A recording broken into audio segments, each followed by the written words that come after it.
ಭೂಸ್ವಾಧೀನ ಪ್ರಕ್ರಿಯೆ ಕೈಬಿಡಲು ಈಗ ಸರ್ಕಾರ ಮುಂದಾಗಿದೆ. ಭೂಸ್ವಾಧೀನ ಕೈಬಿಟ್ಟ ಹಿನ್ನೆಲೆ ರೈತರಿಂದ ಸಂಭ್ರಮಾಚರಣೆ ಮುಗಿಲು ಮುಟ್ಟಿದೆ. ದೇವನಹಳ್ಳಿ ಪಟ್ಟಣದಲ್ಲಿ ರೈತರಿಂದ ಸಂಭ್ರಮಾಚರಣೆಯನ್ನ ಮಾಡಲಾಗ್ತಾ ಇದೆ.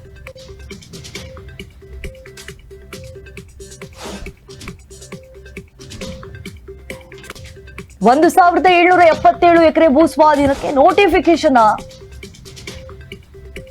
ಸರ್ಕಾರ ಹೊರಡಿಸಿತ್ತು. 1198 ದಿನಗಳ ಹೋರಾಟಕ್ಕೆ ಮಾಡಿದ್ದು ಸರ್ಕಾರದಿಂದ ಈಗ ನೋಟಿಫಿಕೇಶನ್ ರದ್ದು ಮಾಡಿದ್ದಾರೆ. ಕೆಂಪೇಗೌಡ ಸರ್ಕಲ್ನಲ್ಲಿ ಹಾಡು ಹೇಳಿಕೊಂಡು ರೈತರು ಸಂಭ್ರಮ ಪಟ್ಟಿದ್ದಾರೆ. ಪಟ್ಟಣದ ಟಿಪ್ಪು ಪುತ್ಥಳಿ ಅಂಬೇಡ್ಕರ್ ಪ್ರತಿಮೆಗೆ ಮಾಲಾರ್ಪಣೆ ಮಾಡಿದ್ದಾರೆ. ಮಾಲಾರ್ಪಣೆ ಮಾಡಿ ಸಂಭ್ರಮವನ್ನ ಪಡಲಾಗಿರುವಂಥದ್ದು. ದೇವನಹಳ್ಳಿ ಭೂಸ್ವಾಧೀನ ರದ್ದು ನುಡಿದಂತೆ ನಡೆದಿದ್ದಾರೆ ಸಿಎಂ ಸಿದ್ದರಾಮಯ್ಯ ಅವರು. ಮುಖ್ಯಮಂತ್ರಿ ಸಿದ್ದರಾಮಯ್ಯ ಅವರಿಂದ ಐತಿಹಾಸಿಕ ನಿರ್ಧಾರವನ್ನ ಕೈಗೊಂಡಿದ್ದಾರೆ. ರೈತ ಹೋರಾಟಗಾರರು ಭೂ ಹೋರಾಟಗಾರರ ಪರವಾಗಿ ಗಟ್ಟಿ ನಿಲುವನ್ನ ತಳೆದು ಈಗ ಖಚಿತವಾಗಿ ಸರ್ಕಾರ ನಿಂತಿದೆ.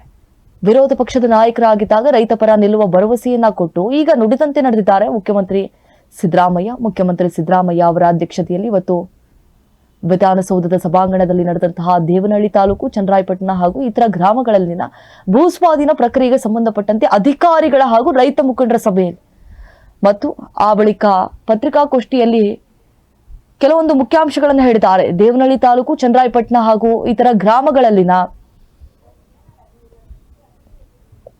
ಭೂಸ್ವಾಧೀನ ಪ್ರಕ್ರಿಯೆಯನ್ನು ಸಂಪೂರ್ಣವಾಗಿ ಕೈಬಿಟ್ಟಿದ್ದೇವೆ.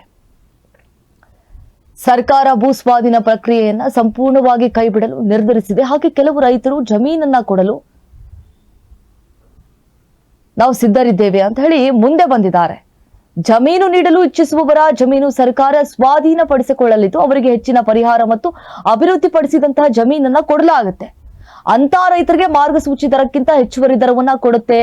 ಅಲ್ಲಿ ಕೃಷಿ ಚಟುವಟಿಕೆಗಳನ್ನ ಮುಂದುವರಿಸಲು ಬಯಸುವಂತಹ ರೈತರು ಕೃಷಿ ಚಟುವಟಿಕೆಗಳನ್ನ ಮುಂದುವರಿಸಿಕೊಂಡು ಹೋಗಬಹುದಾಗಿದೆ. ದೇವನಹಳ್ಳಿ ತಾಲೂಕು ಮತ್ತು ಬೆಂಗಳೂರಿಗೆ ಹೇಳಿಕೇಳಿ ಹತ್ತಿರದಲ್ಲಿದೆ. ಬೆಂಗಳೂರು ಅಂತಾರಾಷ್ಟ್ರೀಯ ವಿಮಾನ ನಿಲ್ದಾಣ ಅಲ್ಲಿಯೇ ಇದೆ. ರಾಜ್ಯದ ಪ್ರತಿಯೊಬ್ಬರ ವರಮಾನ ಹೆಚ್ಚಳವಾಗಬೇಕಾಗಿದ್ರೆ ಅಭಿವೃದ್ಧಿ ಕಾರ್ಯ ನಡೀಬೇಕಾಗಿದೆ. ಹೊಸ ಕೈಗಾರಿಕೆಗಳ ಪ್ರಾರಂಭಕ್ಕೆ ಬಂಡವಾಳ ಹೂಡಿಕೆಗೆ ಜಮೀನಿನ ಅಗತ್ಯವಿದೆ. ಜಮೀನು ಭೂಸ್ವಾಧೀನ ಪಡಿಸ್ಕೊಂಡು ಕೈಗಾರಿಕೆಗಳನ್ನ ಪ್ರಾರಂಭಿಸಲು ಈಗ ಸರ್ಕಾರ ನೀಡಬೇಕಾಗತ್ತೆ. ಸೊ ಹಾಗೆ ಸರ್ಕಾರ ಭೂಸ್ವಾಧೀನ ಪ್ರಕ್ರಿಯೆಯನ್ನು ಸಂಪೂರ್ಣವಾಗಿ ಕೈ ಬಿಡಲು ಈಗ ನಿರ್ಧರಿಸಿದ. ಆದ್ರೆ ಕೆಲವು ರೈತರು ಜಮೀನು ನೀಡಲು ಸಿದ್ಧರಿದ್ದಾರೆ ಅಂತ ಹೇಳಿ ಮುಂದೆ ಬಂದಿದ್ರು. ಜಮೀನು ನೀಡಲು ಯಾರೆಲ್ಲ ಇಚ್ಛಿಸ್ತಾ ಇದ್ದಾರೆ, ಜಮೀನು ಸರ್ಕಾರ ಸ್ವಾಧೀನಪಡಿಸಿಕೊಳ್ಳಲಿದ್ದು ಅವರಿಗೆ ಹೆಚ್ಚಿನ ಪರಿಹಾರ ಮತ್ತು ಹೆಚ್ಚಿನ ವಿಸ್ತೀರ್ಣದ ಅಭಿವೃದ್ಧಿಪಡಿಸಿದಂತಹ ನಿವೇಶನವನ್ನ ಕೊಡಲಾಗುತ್ತೆ. 1777 ಎಕರೆ ಜಮೀನು ದೇವನಹಳ್ಳಿ ತಾಲೂಕಿನಲ್ಲಿ ಸರ್ಕಾರ ಸ್ವಾಧೀನಪಡಿಸಿ ಅಲ್ಲಿ ಏರೋಸ್ಪೇಸ್ ಪ್ರಾರಂಭ ಮಾಡುವುದು ಸರ್ಕಾರದ ಉದ್ದೇಶ ಆಗಿದೆ. ಬೆಂಗಳೂರಿನ ಸಮೀಪದಲ್ಲಿ ಇದಕ್ಕೆ ಜಮೀನು ಒದಗಿಸಲು ಕೋರಿಕೆಯನ್ನ ಸ್ವೀಕರಿಸಲಾಗಿತ್ತು. ಹಾಗೆ ರಾಜ್ಯದಲ್ಲಿ ಭೂಸ್ವಾಧೀನ ವಿರುದ್ಧ ಈ ಮಟ್ಟದ ಪ್ರತಿಭಟನೆ ನಡೆದಿಲ್ಲ. ಅದು ಫಲವತ್ತಾದಂತಹ ವ್ಯವಸಾಯಕ್ಕೆ ಯೋಗ್ಯವಾದ ಭೂಮಿ. ಅದು ಅಲ್ಲಿನ ರೈತರು ಆ ಜಮೀನಿನ ಮೇಲೆ ಹೆಚ್ಚು ಅವಲಂಬಿತರಾಗಿದ್ದಾರೆ. ಆದ್ದರಿಂದ ಭೂಸ್ವಾಧೀನ ಪ್ರಕ್ರಿಯೆ ಕೈ ಬಿಡಬೇಕು ಅಂತ ಹೇಳಿ ಹೋರಾಟಗಾರರು ಸ್ಪಷ್ಟಪಡಿಸಿದ್ರು. ಸರ್ಕಾರ ರೈತರು, ಜಮೀನುದಾರರು ಸೇರಿದಂತೆ ಎಲ್ಲರ ಅಹವಾಲುಗಳನ್ನ ಆಲಿಸಿದೆ. ರಾಜ್ಯದ ಅಭಿವೃದ್ಧಿಗೆ, ಬೆಳವಣಿಗೆಗೆ ಕೈಗಾರಿಕೆ ಉತ್ತೇಜನ ನೀಡುವುದು ಅಗತ್ಯವಿದೆ ಅಂತ ಹೇಳಿದ್ದಾರೆ. ಸೊ ಯಾವುದೇ ಕಾರಣಕ್ಕೆ ಜಮೀನು ಸ್ವಾಧೀನ ಕೈ ಬಿಟ್ರೆ ಈ ಕೈಗಾರಿಕೆ ಬೇರೆ ಕಡೆ ಹೋಗುವ ಸಾಧ್ಯತೆ. ಆದ್ರೂ ಸರ್ಕಾರ ರೈತರ ಪರವಾಗಿತ್ತು. ಅವರ ಬೇಡಿಕೆಗಳನ್ನ ಪರಿಗಣಿಸಿ ಭೂಸ್ವಾಧೀನ ಪ್ರಕ್ರಿಯೆಯನ್ನ ಕೈ ಬಿಡಲು ಈಗ ನಿರ್ಧರಿಸಿದೆ ಅಂತ ಹೇಳಿ ಮುಖ್ಯಮಂತ್ರಿ ಅವರು ಹೇಳಿದ್ದಾರೆ. ಮುಖ್ಯಮಂತ್ರಿ ಅವರ ಸಾಮಾಜಿಕ ನ್ಯಾಯ ಕೇವಲ ನುಡಿಯಲ್ಲಿ ಮಾತ್ರವಲ್ಲ, ನಡೆಯಲು ಅದನ್ನ ಇವತ್ತು ಅವರು ತೋರಿಸಿಕೊಟ್ಟಿದ್ದಾರೆ.